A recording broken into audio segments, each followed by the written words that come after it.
Years course ಮಾಡ್ತಾ ಇದ್ದೀವಿ. ಅಂದ್ರೆ 4 ಇಯರ್ಸ್ BSc ಮತ್ತು 2 ಇಯರ್ಸ್ MSc ಮಾಡ್ತಾ ಇದ್ದೀವಿ.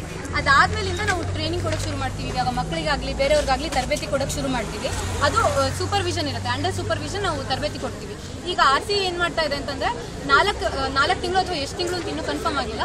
ಅದನ್ನ ಅವರು ಇಷ್ಟು 6 ಇಯರ್ಸ್ ಕೋರ್ಸ್ನ 4 ಮಂತ್ಸ್ಗೆ ಕಂಪ್ಲೀಟ್ ಮಾಡೋಕೆ ಟ್ರೈ ಮಾಡ್ತಾ ಇದ್ದಾರೆ.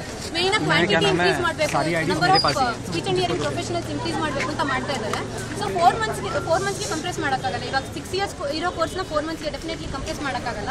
ಸೊ ಅವರು ಅದನ್ನ ಮಾಡಿದ್ರೆ ಕ್ವಾಲಿಟಿ ಎಫೆಕ್ಟ್ ಆಗುತ್ತೆ. ಸೊ ಇವಾಗ ಮೇನ್ ಆಗಿ ಸಫರ್ ಆಗೋದು ಪಬ್ಲಿಕ್. ನಾವು ಸ್ಟ್ರೈಕ್ ಮಾಡ್ತಿರೋದು ಈಗ ತುಂಬಾ ಜನ ಕಿವಿ ತೊಂದರೆ ಇರೋರು, ಬೇರೆ ತೊಂದರೆ ಇರೋರೆಲ್ಲ ಬರ್ತಾ ಇದ್ದಾರೆ.